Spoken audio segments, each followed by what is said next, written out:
नमस्कार बच्चों, वर्तनी शोधन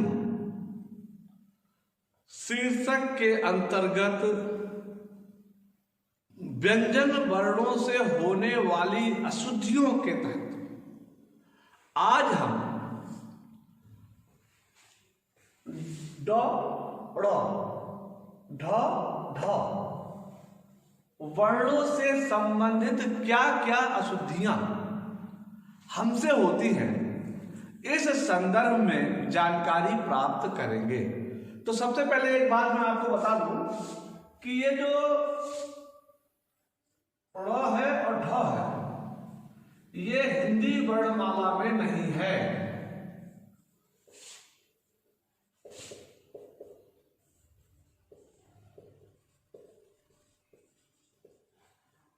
इसको हिंदी वर्णमाला में अलग से जोड़ा गया है और बहुत से ऐसे शब्द हैं जो इनसे बनते हैं, इन वर्णों से। इस कारण से इन्हें बाद में शामिल किया गया है। अब कई बार होता क्या है कि देखने में समान, उच्चारण में समान होने के नाते वक्ता, लेखक, बोलने वाला, लिखने वाला, विद्यार्थी, ये सब भ्रम में पड़ जाते हैं और ड की जगह पर ड़ और ढ की जगह पर ढ इन वर्णों का प्रयोग कर देते हैं, जिससे बना हुआ शब्द गलत हो जाता है। क्यों गलत हो जाता है? क्योंकि देखने में समान है, उच्चारण में बहुत थोड़ा सा अंतर है। तो बोलने वाला, लिखने वाला और विद्यार्थी अनजाने में इनके जगह पर दूसरा प्रयोग कर देता है और इस कारण से शब्द गलत हो जाते हैं। तो आइए आज देखते हैं कि किन किन जगहों पर, किन किन स्थानों पर इन वर्णों का प्रयोग होता है और कहां पर नहीं होता।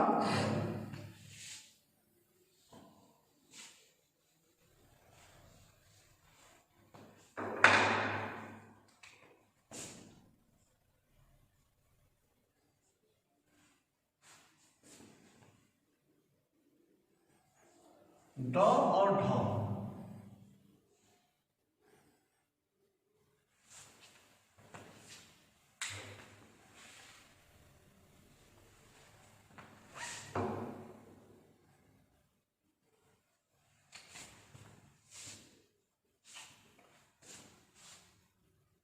इनका नियम क्या है, ये मैं आपको आज बता रहा हूं। ड वर्ण के प्रयोग का नियम,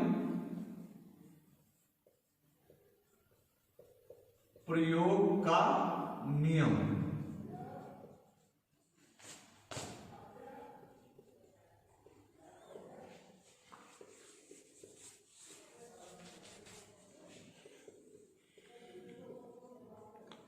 तो क्या नियम है? दोनों के लिए ही एक स्थिति यह है कि ये शब्दारंभ में आते हैं। शब्दारंभ यानी शब्द के आरंभ में आते हैं।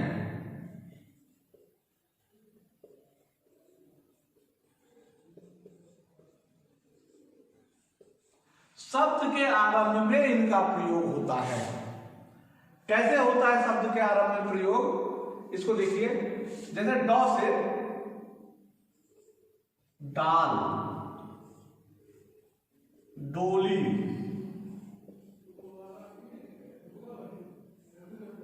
डमरू,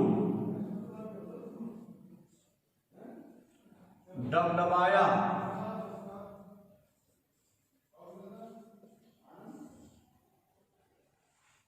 ये सब ड वर्ण के हैं। डगमगाना,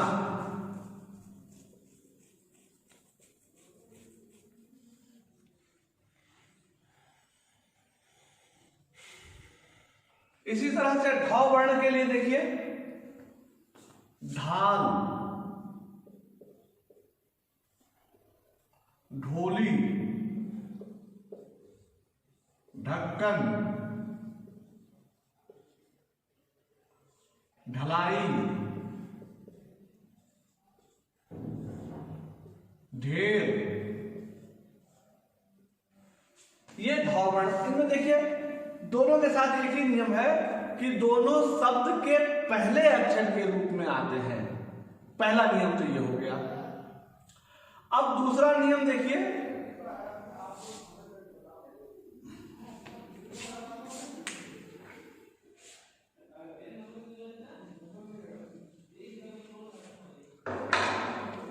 दूसरा नियम है व्यंजन गुच्छ के रूप में आते हैं ये।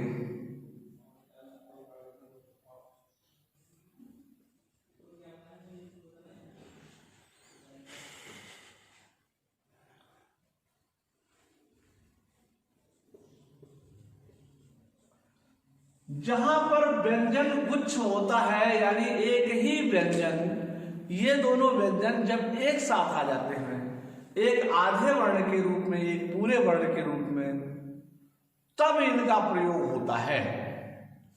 जैसे देखिए ड वर्ण गुड्डा,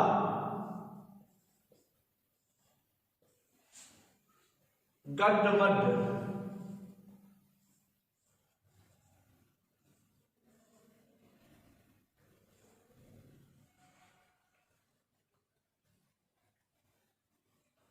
ऐसे ही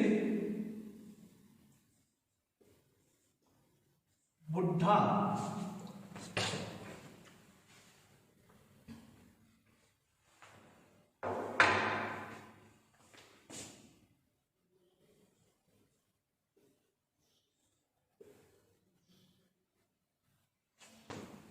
तो ये देखिए व्यंजन गुच्छ के रूप में इनका प्रयोग होता है।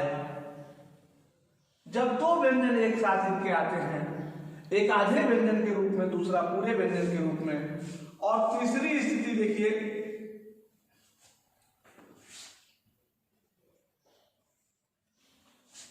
अनुस्वार के बाद,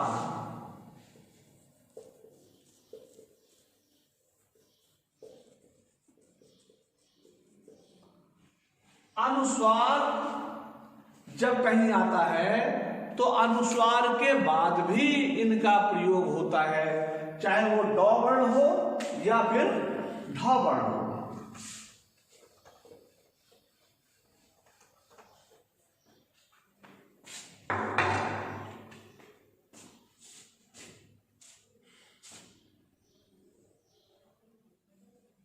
ड वर्ण और ढ वर्ण अनुस्वार के बाद इनका प्रयोग होता है।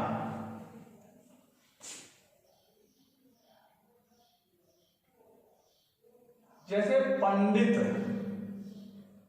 अब ये प के ऊपर अनुस्वार है, इसके बाद ट आया तो पंडित,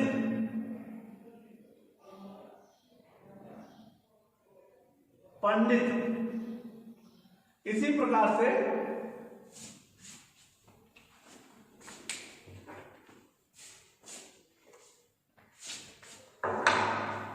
डंडा,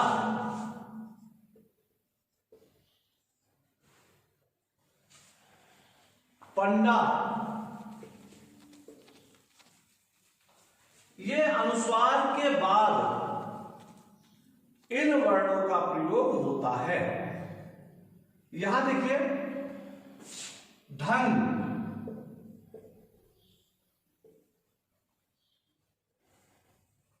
ठंडा, इसको इस रूप में भी लिख सकते हैं हम,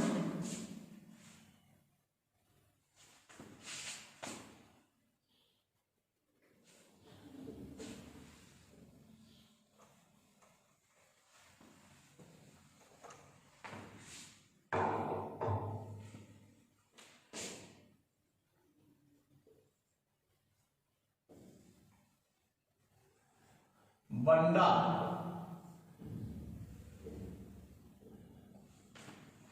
बल्कि अनुस्वार के रूप में ही लिखेंगे, ठंडा बंडा, ठंडा बंडा,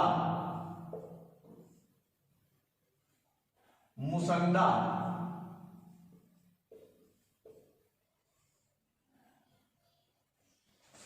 ये तो डॉ का ही हुआ, ढ के लिए हमें करना था, तो ठंडा,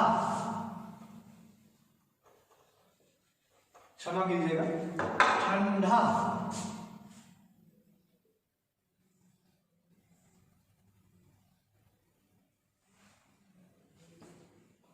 तो पंडित, डंडा, पंडा, ठंडा, तो ये सब अनुस्वार के बाद आया, इनका प्रयोग अनुस्वार के बाद हुआ। और अंतिम स्थिति है उपसर्ग के बाद, चौथी स्थिति उपसर्ग के बाद।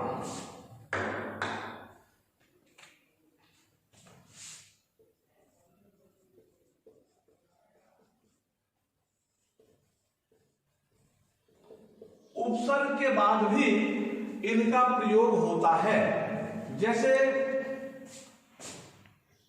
उपसर्ग मूल शब्द,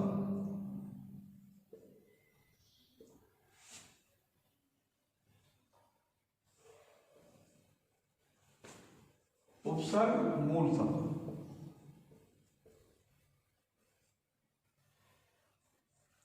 अब देखिए यहां नी उपसर्ग लगा, ढाल, ये ढ आया, डॉ डॉ डॉ बढ़, नी उपसर्ग ड, डर, निडर, निडर। ऐसे नी उपसर्ग ढाल, निढाल। बे उपसर्ग डॉल,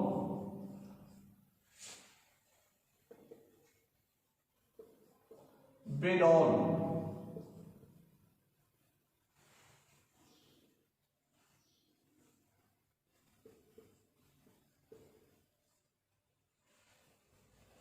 सुडौल,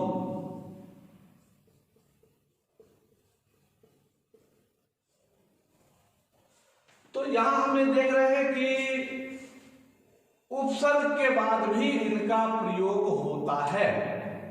अब इन चार स्थितियों के अलावा, यानी शब्दारंभ के, व्यंजन गुच्छ, अनुस्वार के बाद और उपसर्ग के बाद, इनके बाद जो है वो प्रयोग होता है ड़ और ढ का।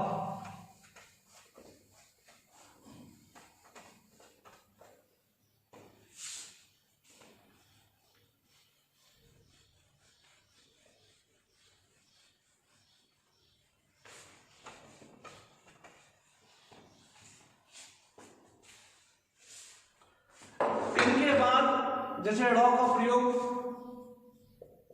लड़का, लड़की, लफड़ा,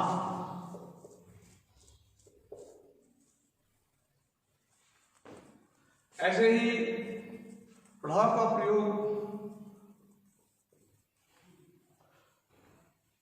बढ़ई,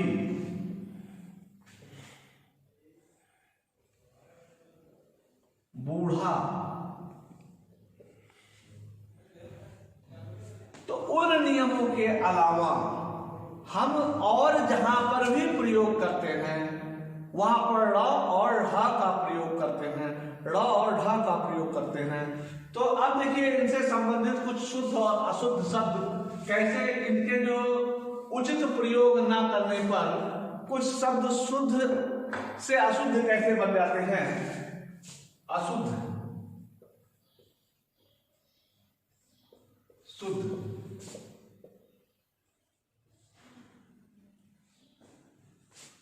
ड वर्ण में,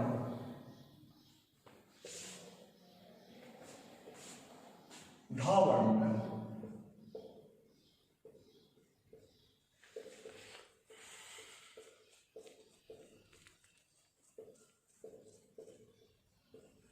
ये ध्यान दीजिए, जैसे कई लोग जो है लिखते हैं खाड़,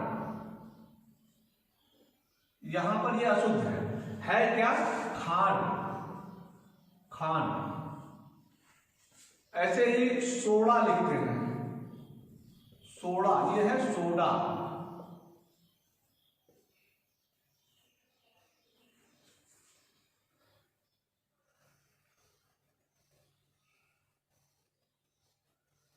इसी तरह से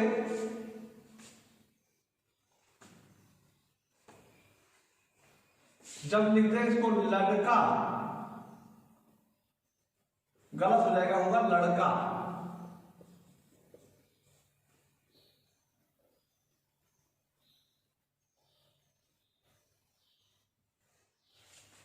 ऐसे ही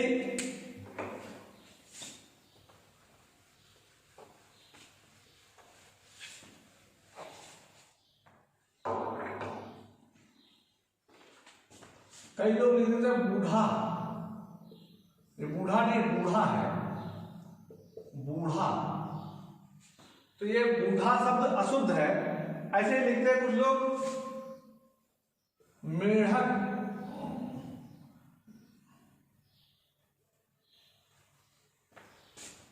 ये शुद्ध शब्द मेढक है।